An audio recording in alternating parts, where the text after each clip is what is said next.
buonasera! Buonasera, San Giovanni, buonasera! Avrei voluto farmi presentare anch'io questa sera come numero 138. Siccome è un'ebbrezza per una donna quasi 48enne avere una passerella così, io chiederei alla regia, visto che mi sto preparando per il Festival di Sanremo, perché probabilmente il prossimo anno lo farò anch'io, che te ridi? Sto facendo un corso di portamento, perché per fare la modella, avete visto qui tante modelle in erba, molta erba, chissà che magari il prossimo anno il prossimo presentatore del festival, quest'anno ci sarà Amadeus, ma magari il prossimo anno, che ne so, tornerà Carlo Conti e mi presenterà. Siccome quando si apre il sipario c'è una meravigliosa scalinata più o meno come questa, la difficoltà è la scala. Per tutte le soubrette che si sono susseguite su questo prestigioso palco dell'Ariston, se lui mi dovesse presentare, signore e signori, quest'anno il 62esimo Festival di Sanremo, ho il piacere di avere sul palco dell'Ariston la meravigliosa Valentina Pezza. Non si apre il sipario un posto, scende bella, Carlo? Allora sto facendo un corso di portamento e se la regia mi assiste con la base traccia sfilata, vi faccio vedere Valentina Pezia, se non è meglio di una modella. Occhio.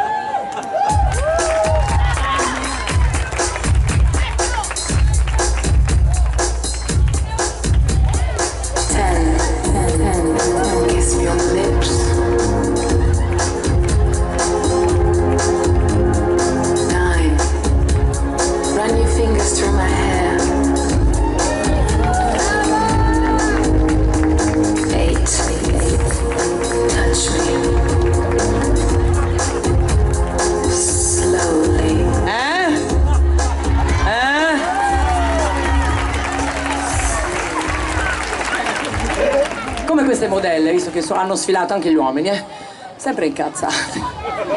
Due sono i motivi, io sono le scarpe che sono stretto e la fame. È la seconda. Quando il giornalista fa la domanda alla modella, posso farti una domanda? La modella sì. Ride perché qua c'è aria, non magna. Cioè, come fai a essere così magra? Devo essere sincera? No, se ti avanza una cazzata la bodice abbiamo detto. Cioè, non lo so perché mangio tutto quello che voglio, maledetta. In palestra non vado perché sono pigra, ma non muore questa. Evidentemente ha un metabolismo molto attivo. Lei ce l'attivo, il mio è morto del metabolismo. Al metabolismo mio quest'anno io ho detto alzati che facciamo la prova costume, ma guardato mi ha detto compa del maglione che andiamo in montagna, la sa. Signora, la fame è brutta. Matilde ci ha tenuto a sottolineare che come lei ho avuto due gemelli, lei due femmine, io un maschio e una femmina, due gemelli, la Brandi e io. Qualcosa a me deve essere successo durante... Dove l'ha tirato fuori? Dalle orecchie.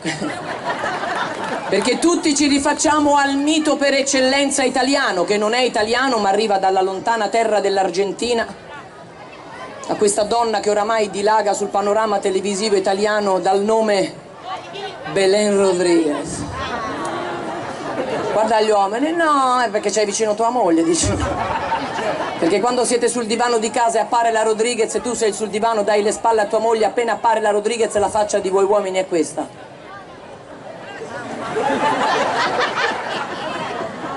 La faccia di noi donne è questa. E tuo marito ti guarda e fa e noi donne insistiamo, ma cosa c'ha? Cosa c'ha? Se gli togli la bocca, il seno, la pancia, il sedere, cosa ci rimane? Il marito, ci rimani tu, ci rimani. Ma stai... Ma arriva un odore di cucinato. Cos'è che state preparando? Le seava? Tartufi? I panini buoni. Io odio le donne che sono a dieta. Le odio, sono quelle che vanno dal salumiere così strette. Vorrei 65 grammi di prosciutto. Se il salumiere dice signora è un etto. Ah! Ho detto 65 quando ci vado io. Vorrei 3 etti di mortadella. Signor, sono 5 etti, lascia. Ma cosa esce a fare per 65? Tutti oramai vogliamo assomigliare alla Rodriguez. Sì.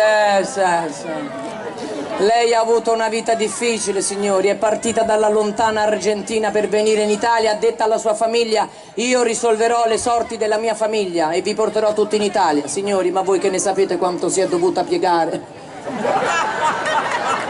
Che se vado io in Argentina e mi piego così, pure io mi rimandano a casa dopo un'ora.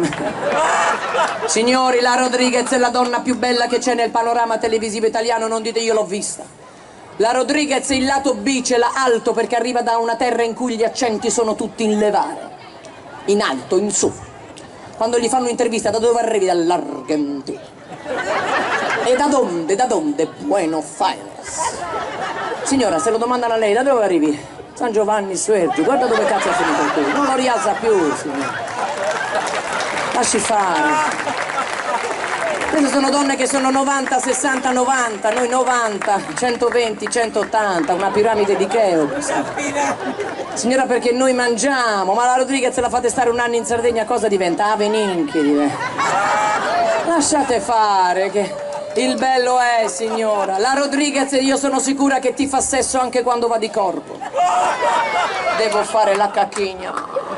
Si fa i selfie sulla tazza del cesso, bella, un fiore. Quando ci andiamo noi, ci aggrappiamo a quella testa, ti si gonfia la vena in fronte. Signora, lei si è mai guardata allo specchio quando va di corpo? Si gonfiano due vene qua, vena cacatoria. Signora, si guarda. Lei pelato parte da qua dietro la vena, si mette uno specchio di... La Rodriguez. Poi se non gli possiamo assomigliare fisicamente, gli vogliamo assomigliare con moda, con la moda. Ci mettiamo tutti questo famoso perizoma perché dà l'illusione di avere una chiappa alta. Solo che dopo i 40 il perizoma è vietato dalla legge, eh?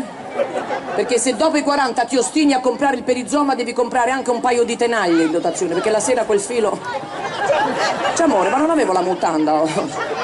Che a seconda dell'Italia si chiama in maniera diversa. A Roma si chiama perizona perché sta in zona, ma in Sardegna il modo più bello per chiamarlo ce l'avete voi: spaccadrodio. Tutti col perizoma.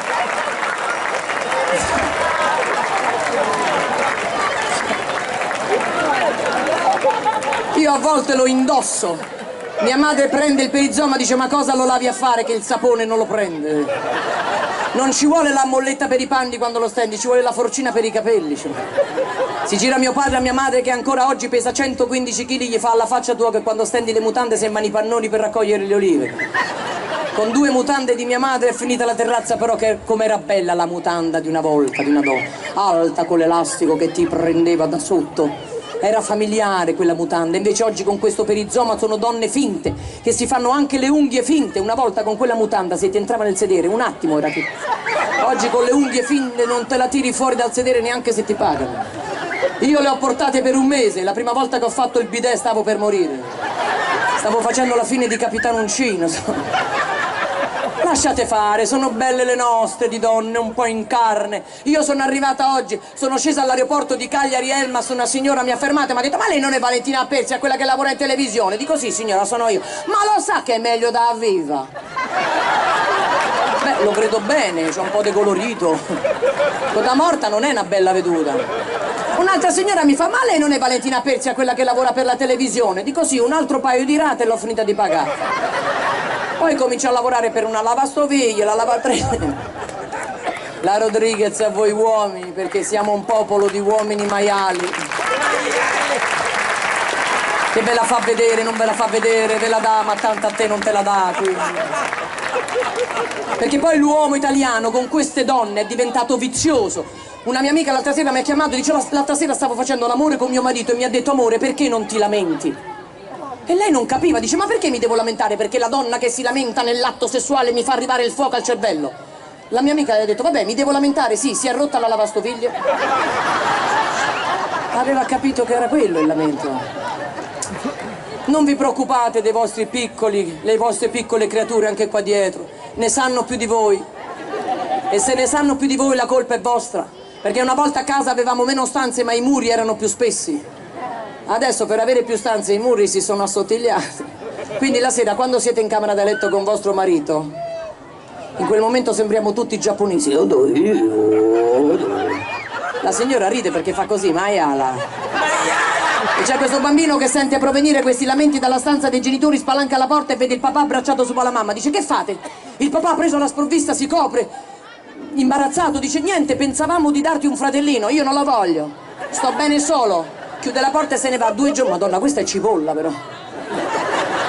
Io no, è cipolla. Sai con lo spaccatrodio che... Spalanca la porta e trova la mamma sopra il papà. E adesso la mamma, presa alla sprovvista, molto imbarazzata, dice: niente, pensavamo di darti una sorellina, non ci siamo capiti. Io non voglio il fratellino, ma non voglio neanche la sorellina. Chiude la porta e se ne va. San Giovanni, 3 giorni dopo, fuochi d'artificio. Sempre la signora, vi faccio presente che ride. Il bambino si mette al buco della serratura e vede la madre a 4 zampe e il papà di dietro. Spalanca la porta: oh, non voglio neanche il cagnolino. Signora, ma che fai? Gliela spiega a suo marito. Non c'è più. Lo so, vi ho sentito come sono entrata, me l'avete detto. L'ho sentito bisbigliare nel pubblico e ho detto: ah, ma si è ingrassata la Persia? Ah, perché voi non mangiate? Io odio quelle donne che stanno perennemente a dieta, quelle che ti invitano la sera a cena: vieni a cena da noi, sì, cosa si mangia? Solo cocomero, cosa cazzo mi chiede? O quelle che vanno a mangiare il gelato, che gelato prendi? Loro prendono il gelato, mirtillo, limone, fragole e kiwi. Ma il gelato è bello con la crema, cioccolato, pistacchio, zabaione, panna sopra, panna sotto, panna de lato. Signora, ma cosa c'è di più bello? E hanno fatto un'indagine, attenzione, vi svelo un segreto. Hanno visto che come si sta a tavola, così si sta a letto. Ah! Vedi che è l'uomo che mangia a tavola da solo col computer. Quello così sta a letto. Invece quando vedi quelle persone che mangiano a tavola, quelle belle scarpette, invece questa a letto mi rovina. Signori, lasciate fare, perché tanto poi dopo i 40 il metabolismo cambia anche a livello fisiologico. Se tu prima per bruciare le calorie mangiavi qualsiasi cosa prima dei 40 fino alle 3 di notte, bruciavi subito. Oggi per bruciare le calorie ti devi dare fuoco in macchina. E devi anche chiudere il finestrino, perché il grasso esce fuori come apri lo sportello, ti si riaggrappa su quelle chiappe, altro che Rodriguez. Ma se cambia fisiologicamente, cambia per noi uomini, ma anche per voi uomini, ma anche per noi donne. Perché prima dei 40 le cose funzionano, come voi uomini che mamma vi ha sempre detto: quando vai in bagno, alza la tavoletta. Anche a noi la mamma ci ha tartassato, perché ci ha sempre detto: mi raccomando, quando devi fare a mamma un goccino di pipì ma non sei a casa, non ti appoggiare. Soprattutto quando vai negli autogrill, dove manca sempre la maniglia. Tu entri nell'autogrill, non ti appoggiare, con la voce di mamma qua. Con una mano chiudi la porta, con l'altra mano cali i pantaloni, cala calza, cala mutanda, per me la sei fatta sotto. Noi donne è facile perché troviamo il baricentro. Anche se non ti appoggi non c'è problema, un goccino cade dritto, prima dei 40. Dopo i 40, una volta al mese succede qualcosa che noi donne ancora oggi non riusciamo a spiegare il perché. Tu la fai e parte, o tutto sulla coscia destra o su quella sinistra. Guarda, pisciano tutte storto, guarda. E dici: oddio, mi sei chiusa da una parte. Oddio, si è girata. Signora, cambia tutto dopo i 40, lasciate fare. Anche la fisicità, la dieta, lasciate fare. Tutte queste apparenze televisive, questa è gente che non mangia solo quando la roba è gratis. Lasciate fare. Cosa c'è di più bello? Io sto provando tutte le diete in assoluto perché devo perdere 15 kg. Sono andata dal mio dottore, gli ho detto: dottore, come posso fare per dimagrire? Dice: devi togliere le 4 P. Quali sono? Pasta, pane, pizza e patate. Gli ho detto: metteci la quinta. Qual è? Porca puttana, che campo a fare? Ammazzami subito. Lo farei venire qui io, il dottore, con sto odore di cipolla. Io sono stata furba perché dopo i 40 ho adottato la moda Romina Power. C'entra pure Albano. Il dottore mi ha detto: guarda che lei la pasta la può mangiare. Veramente? Sì, 40 grammi le spettano di diritto. Ah, ecco, 40 grammi io sento giusta se è buona de sale, sono finiti. Io apro il pacco di pasta e i miei rigatoni si prendono per mano e si tuffano tutti a catenella dentro l'acqua. Che poi il condimento non serve farlo chissà come. Un po' di olio, uno spicco di aglio, quando l'aglio diventa dorato lo togli perché altrimenti ti rimane pesante l'aglio, non mezzo chilo di pasta che bolle. Quando lo mandi giù una soddisfazione, e quando ti avanza la pasta dal giorno prima. A voi vi avanza una bella padella di maglia Red Bull. Il giorno la mattina alle 5 non lo fate saltare con un po' di olio. Ma che meraviglia, signora, che meraviglia. Fare la dieta, per carità, è una cosa che non si augura a nessuno. Per carità, l'insalata. Stai 3 ore. La mandi giù e preghi Dio che ritorna su, almeno perdi tempo un'altra mezz'ora, non ci pensi. Il petto di pollo ti si incastra qua, non scende giù manco se te mandi uno tsunami d'acqua. La mela, frutto più idiota in Italia non c'è la mela. Io l'ho fatta la dieta della mela, allora la mattina una mela, a metà mattina le bucce della mela che ti sei mangiata a colazione.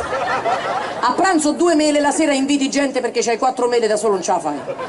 Solo che prima di andare a dormire, dalla mela alla pera te devi bucare per andare a dormire.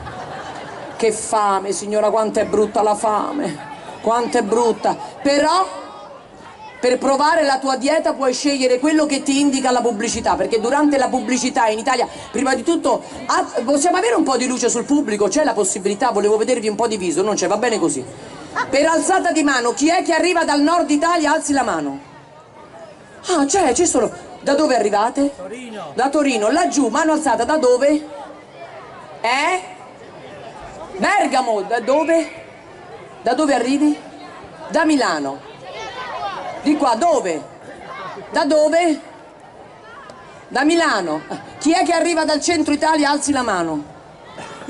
Da dove? Mamma mia, se li conosco dovunque. Roma. La bocca così ha fatto il giro delle orecchie. Chi è che arriva dal sud Italia? Alzi la mano. Vedo che per alzata di mano c'è sta pure qualcuno che non ha capito da dove arriva. Da dove cazzo veniamo? Da casa. Durante la pubblicità c'è la dieta che fa al caso tuo. Quanti di voi in televisione odiano la pubblicità? Via, alzate la mano. Bravi, bravi! Io a mia nonna, 98 anni, è talmente abituata alla pubblicità che dice ma sti film sempre in mezzo ce li mettono. Tu uomo, hai un'ora di pausa pranzo, stai per fare la prima forchettata di pasta asciutta che ti piace tanto, dopo devi fuggire al lavoro e si sente quella voce dal televisore che ti dice quando la diarrea ti sorprende. Ma adesso mi deve sorprendere, mentre sto mangiando, può aspettare un quarto d'ora che ho finito. La dieta di Alessia Marcuzzi, lo yogurt Activia, quello con il bifidus acti regolare. La Marcuzzi ti invita a mangiarlo perché questo yogurt in 15 giorni ti regola l'intestino. Si spera, se non mi esce per le orecchie, mi esce. Dice adesso sto bene, hai visto la Marcuzzi? Ma mi dovevate vedere 15 giorni fa, con la merda fino a... Ma fermi! Che abbiamo tempo, qua se riattacca a piove se leva la luce è un casino. Ma la dieta più assurda è quella che Paolo e Francesca hanno detto no al colesterolo. Ma da oggi possono dire di sì al gelato, con valsoia. Visto come sono felici di mangiarselo. La moglie sul divano, il marito va in cucina, apre il freezer, prende questa cassa da morto. Va dalla moglie e dice amore vuoi il gelato? E lei cos'è? Valsoia? Dice amore valsoia, abbiamo detto no al colesterolo. E lei ma gliel'hai detto tu? Amore gliel'ho detto io, ma tu hai detto di sì a valsoia. Beh la prossima volta mi faccio i cazzi miei. Ma non dovete dar retta alla pubblicità che vi invitano a comprare cose che poi non servono, come quella signora che non riesce ad andare a corpo e ha trovato la supposta Eva Q. Tutta contenta che ha cagato. Eva Q, Eva Q, Eva Q, mi funziona il Q. Ma la pubblicità più assurda è quella di quella ragazza che alle 3 di notte chiama la madre che dorme anche impaurita, risponde pronto? Mamma, che succede? Niente, devo dirti una cosa, dillo mamma, mi devo preoccupare? No mamma, è una cosa da poco, però non so come dirtelo, dillo, a volte... La mamma, a volte cosa? Oddio, mi imbarazzo un po', dillo mamma, non mi fa stare in pena, a volte ho un fastidio... Ho un fastidioso prurito intimo, la mamma, no, niente mamma, devi fare meno la cioccola mamma, meno la dai e meno ti prude, è di famiglia che succede così, pure l'avete pensato tutti, l'avete pensato. Non dite che sono io. Cioè Valentina, ma il tuo intervento sì, ci fa ridere, ma vogliamo sapere anche un po' della tua nascita, vabbè io nasco come tutti, una spinta, non è che... Avrei dovuto seguire il consiglio della mia mamma. Quando a 18 anni gli dissi mamma, Voglio entrare a far parte del mondo dello spettacolo. Oggi ne ho 48, 18 anni miei erano 18 anni un po' diversi, si era ancora delle ragazze che inesperte, soprattutto a livello sessuale, non sapevamo, oggi sanno un po' tutto forse troppo precocemente, no? E gli dissi: mamma, cosa vuol dire che per lavorare in televisione potrei scendere a compromessi? Che ti potrebbe venir chiesto di scendere a compromessi, cioè potrai fare un'opera di beneficenza. E girava da queste parti. Io non capivo, dico: mamma, che vuol dire? Che la devi dare.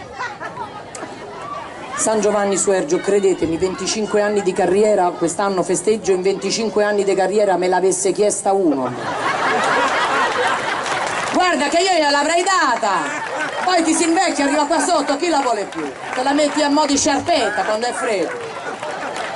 Dice: ma le donne dello spettacolo se la tirano, anch'io ci ho provato signora, fa un male cane, dopo un po' la devi lasciare, non è di pongo.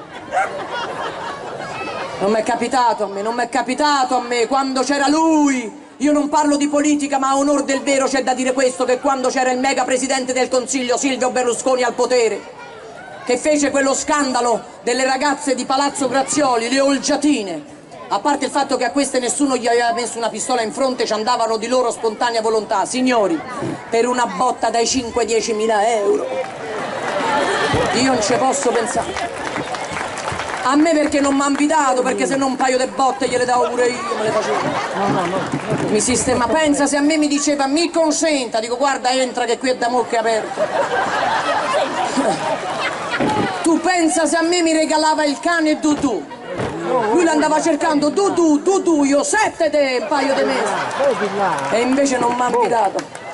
E quindi mi tocca lavorare di mio e fare questo mestiere che oramai faccio da 25 anni, quello di portare il sorriso nella vita delle persone, del sorriso sul viso della gente. E quest'anno, dopo 17 anni di lontananza, sono tornata a calcare nuovamente il palco della Sei l'Ultima, che mi vide protagonista nell'anno, come concorrente, nell'anno 1994. E proprio nell'anno 1994 nacque il mio cavallo di battaglia, per il quale la gente mi ricorda. Allora ci fu un grande conduttore che mi disse: Valentina, ogni volta che farai una serata, un evento, teatro, questa barzelletta non dovrai dimenticarla mai, la devi fare sempre, perché vedrai che negli anni diventerà il tuo cavallo di battaglia. Aveva ragione, perché questa barzelletta nel tempo è diventata anche il mio grande portafortuna. E stasera, insieme con voi, con tutto il pubblico di San Giovanni Suergio, da dove provenite, vorrei, prima di fare la barzelletta, fare un grande applauso meritato a quel grande conduttore che rispondeva al nome di Gigi Sabani. Quindi a lui va il mio ricordo sempre, ogni santa sera. E la barzelletta fortunata, con la quale vinsi la mia prima edizione, faceva più o meno così: ci sono 3 amici zoppi che vanno al mare. Non mi dite che è vecchia, perché pure mia nonna è vecchia, ma non è che la butto. Però zoppicavano uno in modo diverso dall'altro, perché il primo zoppicava così, il secondo zoppicava così. 25 anni prima o poi parte la rotula. E il terzo zoppicava così. Dice: ma adesso se andiamo al mare e arrivano 3 belle ragazze, come facciamo a conquistarle? Si alza un ragazzo, uno dei 3, dice: abbiamo risolto, ho trovato l'idea. Come? Arriviamo al mare, ci sdraiamo su 3 sdraio fermi immobili, vedrai che chiunque si avvicina non si accorgerà di niente. Bravo! Non ci avevamo pensato, bravo! Arrivano al mare, si sdraiano su 3 sdraio, dopo 4 ore a Ragosta arrivano 3 belle ragazze. Ciao ragazzi, come vi chiamate? Antonello, Luca, Paolo. Voi? Simonetta, Sabrina, Annarita. A un certo punto si gira Annarita e dice: ragazzi, che caldo, andiamo a fare il bagno?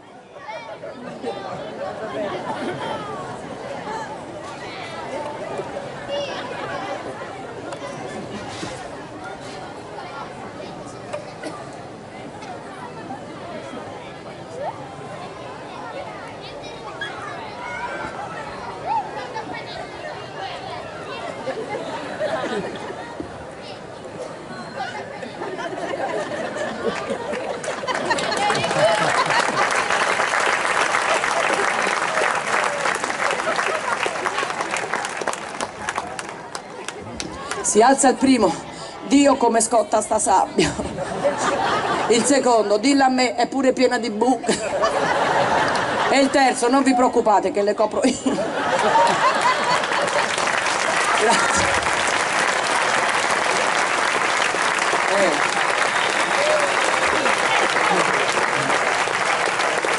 Voi ridete, applaudite, ma non sapete quello che mi è successo a me con questa barzelletta. La prima volta che l'ho fatta ero a Napoli. Alla fine della barzelletta si è alzata una signora in prima fila e dice: a me non mi è piaciuta per niente. Signora, mi sarei sparata. Che belli questi bimbi, che belli. Quanti anni hai tu con il cellulare, ragazzi? 12 anni. Fate una macchina fotografica con sti figli. Non ci sono più foto a casa attaccate ai muri. Mia nonna, lo capisco perché la nuova generazione, mia nonna 98 anni si è fatta il telefono cellulare. Oh, 98 anni. Dico: nonna, ti sei fatta il cellulare? Dice: nonna, ma che è? Dico: no, il telefono senza filo. Oh, si sono fregati la cabina, si sono. Che poi adesso fateci caso, il cellulare, l'uomo, soprattutto l'uomo, per essere figo, per gesticolare, perché noi italiani gesticoliamo, non se lo porta più all'orecchio. Oggi si usano quegli auricolari. Quindi la gente parla per strada solitaria. Io sono arrivata oggi all'aeroporto di Cagliari Elmas, vicino ai parcheggi c'era un ragazzo vicino a un cespuglio che faceva: come stai? Ti sento un po' giusto per io. E quando sta giù è un problema. È inutile che poi voi maschietti ve ne andate in farmacia a comprare quelle pillole azzurre. Dopo i 60 parte la coronaria, Quel mio amico che è andato in farmacia e senza dire niente alla farmacista ha aperto le mani così, muto. La farmacista l'ha guardato: crema per le mani? No, mi devi dare 10 pasticche di Viagra. 10, sì. Domani a Roma atterra un aereo con 160 californiane, voglio fare la mia porca figura. Gli snocciola 10 pasticche di Viagra e se ne va. Il giorno dopo il mio amico ritorna in farmacia un'altra volta con le mani così. La farmacista è incredula: altre 10 pasticche di Viagra? No, crema per le mani, l'aereo non è atterrato. Signora, ma che gliela spiega? No, vabbè, me ne vado. No, va, non ci pensi. Maresciallo carissimo, buonasera. No, non saluta lei, carabinieri dietro, buon lavoro, brigata, bellissimi, E mi piace perché nelle piazze si vedono sempre tranquilli, Zitti, tranquilli. Maresciallo, la benemerita è nel mio cuore, io ho fatto un fioretto da oramai 10 anni a questa parte e non ne racconterei mai più. Scusate, vi girate un attimo. Se ne può una sola? No, io aspetto il vostro assento. Se ne può una sola? Se mi alzate la mano significa che sì. Allora, anche perché, dai, diciamo, quante se ne dicono sui carabinieri? Una, tutto il resto sono fatti veri. No, sto scherzando. Allora, facciamo una cosa, maresciallo. Io ne dico una sola, però io la racconto, poi gentilmente qualcuno gliela spiega. Allora, buoni che m'arrestano. Ci sono 4 carabinieri che vanno a donne, signora. Le donne, quelle che hanno il fuoco davanti. Vabbè, si scalda la cena. Vabbè, c'è chi la vuole cotta, chi la vuole cotta. Si mettono nella stessa macchina 2 seduti davanti e 2 dietro. Arrivano all'angolo di una strada dove c'è una bionda 1,90 m, occhi azzurri, un seno, un lato B. Il carabiniere davanti tira giù il finestrino, fa: signorina, quanto prende? La signorina: 50 davanti e 70 di dietro. Il carabiniere dietro tira giù il finestrino: perché a me Vabbè, maresciallo, grazie, buon lavoro. Mo se stanno a dividere posto qui, tocca fare un casino stasera.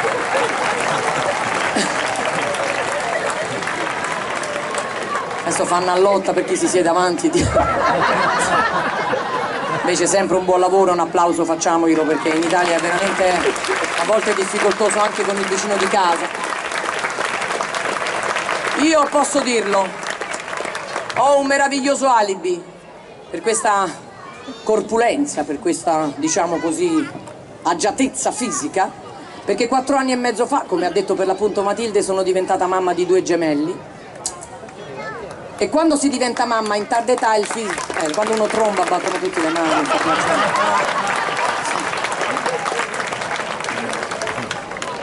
E diventare mamma in tarda età scatena un po' la curiosità. Oggi siamo diventati un popolo, forse lo siamo sempre stati, un popolo di voyeuristi. Si cerca sempre di capire per quale motivo si ritardano delle cose. Una vicina di casa mi ha detto: si è decisa un po' tardi, a diventare mamma. Dico: se mi portavi tuo marito facevo prima. Ma fatevi gli affari dopo. Quando sono andata a fare la visita, gli uomini adesso potete andare a prendere un caffè, perché voi tanto dopo aver procreato è finita la vostra avventura. Poi quando l'uomo decide con sua moglie di avere un figlio, si sentono tutti Rocco Siffredi. Nel cuore della notte ti abbracciano, magari d'estate che fa un caldo torrido. Te si piazza con la testa qua tra i capelli e la spalla e comincia la sua avventura. E tu già, oddio, mi si brucia il sugo. Perché noi già siamo avanti, voi state ancora là. E tu approfitti, tanto lui non si accorge. In camera da letto, per anticipare, per agevolare la pulizia di casa, sei già con l'aspirapolvere sotto il letto che fa più o meno lo stesso rumore di tuo marito. Quando lui poi ci riesce dice: che ho fatto, eh? Eh sì, perché hai fatto tu. Io mi sono fatta 9 mesi di panza, di vomito, di nausea, vene varicose, cellulite che me la porterò dietro fino alla morte. Emorroidi a grappoli che si potevano vendemmiare. Poi nasce il bambino, guardano nella culla tutto il papà. Maledetto, il prossimo te lo fai tu e quella zoccola di tua madre, va bene? Vai via!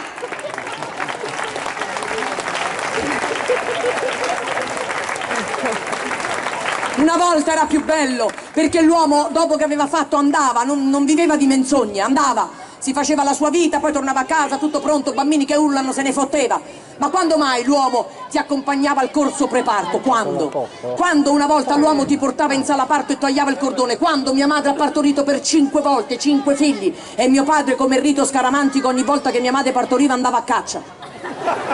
Ritornava con il fucile, la cartucciera e le beccacce qua attaccate. Mia madre all'ultimo figlio l'ha guardato e gli ha detto: l'unico uccello a cui devi sparare ancora non gli hai sparato, spara adesso perché è finita. Hai capito? Si accompagnano oggi al corso preparto. Una mia amica è andata al corso preparto per imparare a respirare, il marito dietro che le toccava la pancia e l'aiutava a respirare, a tenere il ritmo. E io lo faceva dentro un orecchio. La mia amica si è girata e gli ha detto: non te basta quanto m'hai gonfiato, soffia un altro po', dai. Avrei dovuto partorire il 5 gennaio del 2015 perché era programmato un cesareo. Quando sono andata da mia madre dico: mamma, com'è partorire? Devi pensare che 2 montagne si scontrano e tu sei in mezzo. Grazie. Dico: ma è vero, mamma, che quando i bimbi nascono sono tutti belli? Mia madre, una donna sempre sincera, mi ha detto: è una menzogna tutta italiana. Non è vero che quando i bimbi nascono sono tutti belli, e tu, l'unica figlia femmina di 4 fratelli maschi, sei quell'eccezione che sta regola non l'ha confermato.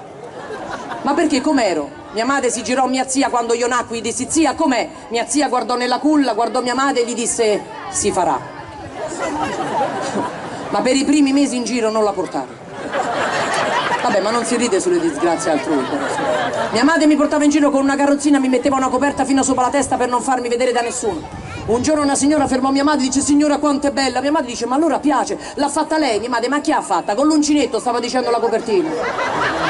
Fizza bagazza. Tu e tua sorella.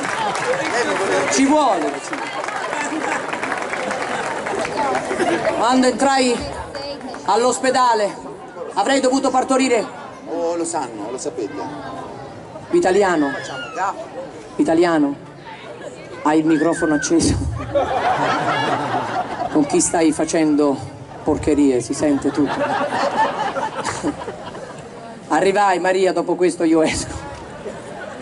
Arrivai in sala parto, in ospedale, arrivò il primario e mi disse: signora, 5 gennaio del 2015 lei oggi non può partorire. Perché? Stanno male? No, ho delle priorità in sala parto. Ah, per carità, dottore, facciamo il 6 gennaio. Dico: guardi, io vengo incontro a lei venga incontro a me. Il giorno della Befana la bambina non me la faccia nascere. Il 7 gennaio fui la prima a essere portata in sala parto. Mi fecero 2 punture, epidurale, spinale. Mi sentivo leggera finalmente. Arrivò il chirurgo, tagliò, uscì per prima Carlotta, poi uscì Lorenzo. La preoccupazione di una mamma: stanno bene? Sì, stanno bene. Li portiamo in pediatria, li portano in pediatria per lavarli, per visitarli, e a me con la brandina mi misero a sinistra della sala operatoria e se ne andarono tutti e mi lasciarono sola.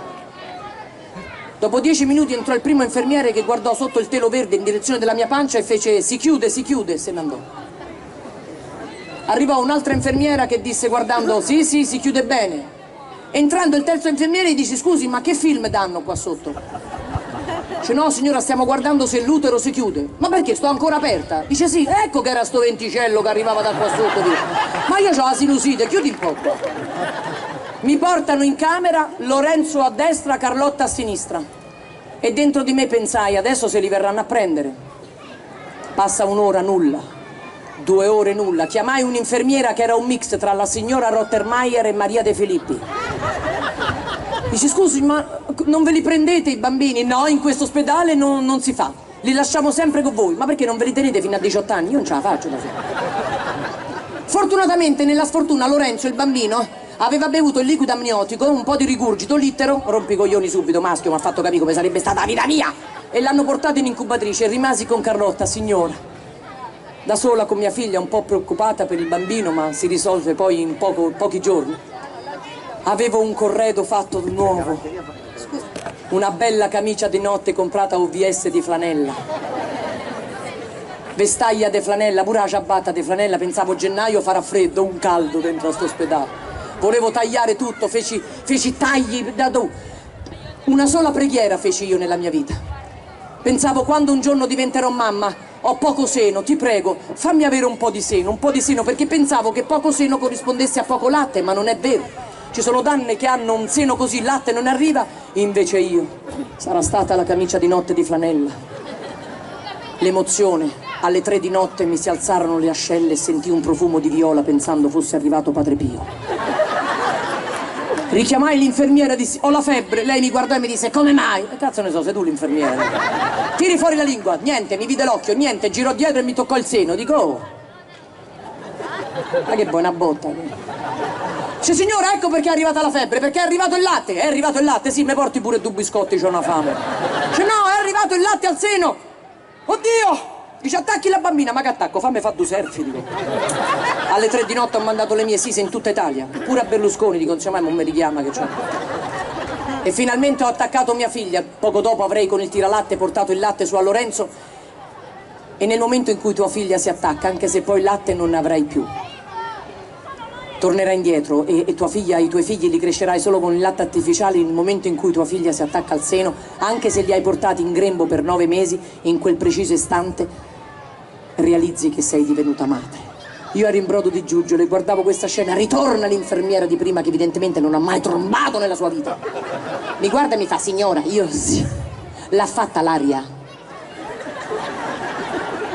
Dico, no, mia figlia, no, lei ha fatto l'aria. Io, mamma, non mi permetterei mai.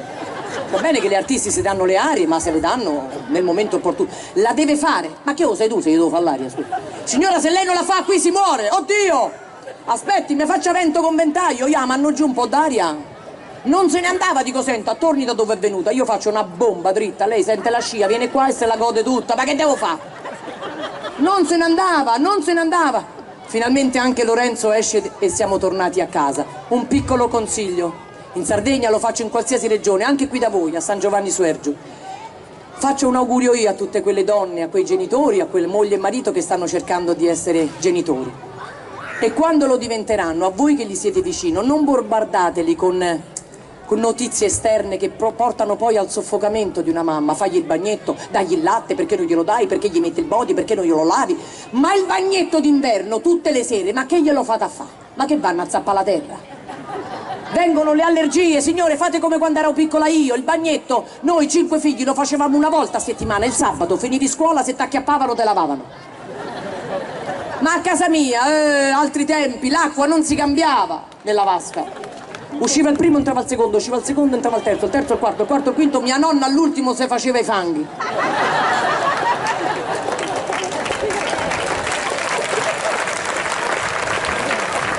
Siamo arrivati alle battute finali, perché lo spettacolo è la proclamazione della vincitrice e del vincitore deve andare avanti.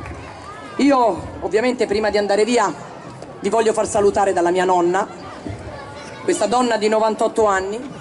Poi faccio un piccolo omaggio alla vostra meravigliosa terra che mi ospita oramai da 15 anni, nelle mie serate estive. Mia nonna a 98 anni va a fare la sua visita ginecologica, ma era passato talmente tanto tempo dall'ultima volta che c'era stata che non si ricordava neanche più come si doveva mettere.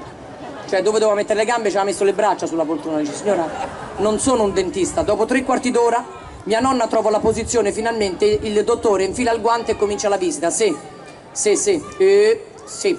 Scusi un attimo, pronto? Ciao Paolo, siete arrivati? Bella Venezia, tua moglie? Le piace. Come state? Bene? Io? Ma così e così, non è che... Dimmi tutto, Paolo, sei in piazza San Marco, devi arrivare alla stazione, senti a me, prendi la prima a destra. Se vai su c'è un giornalaio, facendo il giro del giornalaio a sinistra trovi una fontana, a quel punto non ti puoi sbagliare, scendi giù, la prima a destra c'è la stazione. Ciao Paolo, salutami tua moglie, si gira mia nonna. Oddio signora mi scusi, dove era Mauro Meazzi? Mia nonna, dottore, fammi fare un altro giro a Venezia. Un applauso! Grazie. Valentina Persia! Un'ultima chicca me la dovete far fare. Guarda, siamo qua accanto a te. Ogni volta che sono in questa terra, che mi ospita, e io sono sempre entrata nella vostra terra in punta di piedi, perché come io che arrivo dall'Abruzzo, le mie origini sono abruzzese, siete un popolo molto orgoglioso. Prima di aprirvi ci mettete un po', però nel tempo in punta di piedi sono entrata a far parte di questo emisfero, di questa lingua sarda che è meravigliosa, e vi ho conosciuto tramite un grande cantante che dovete portare sempre con orgoglio, anche se ci ha lasciato in maniera troppo prematura. Allora ne capivo poco, lo guardai in maniera come un po' tutti abbiamo fatto, sdoganata al Festival di Sanremo quando cantarono insieme con il grande Pierangelo Bertoli, e io volevo lasciare il pubblico di San Giovanni Suergio perché sono legata a questa persona, ho conosciuto la sua famiglia, sua moglie che si chiama come me, i suoi figli. Se la regia mi assiste con un piccolo riverbero, volevo fare solo un piccolo inciso, un po' di eco, abbassiamo magari un pochino di atmosfera con le luci, volevo lasciarvi con una delle più belle canzoni di Andrea Parodi. Grazie.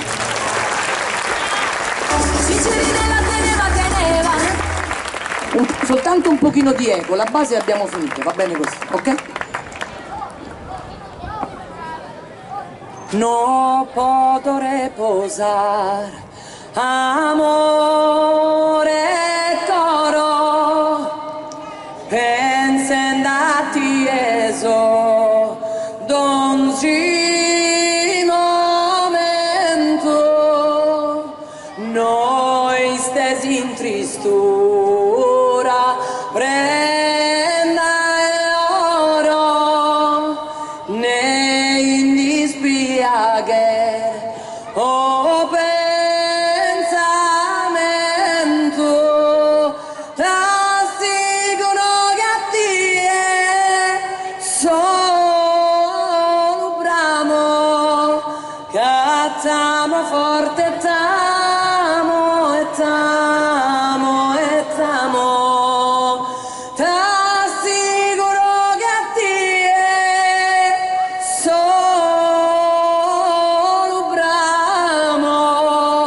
Cattiamo forte tamo e tamo e tamo. Grazie. Valentina Persia, Vale, dove vai? Vieni qua. È veramente Grazie, un onore grazie. condividere il palco con questa grande artista. Grazie, grazie, buon proseguimento ragazzi. E a seguire un saluto che è un bollata. Grazie. Valentina Persia, di più! Che grande artista che è questa, veramente super donna, super mamma, super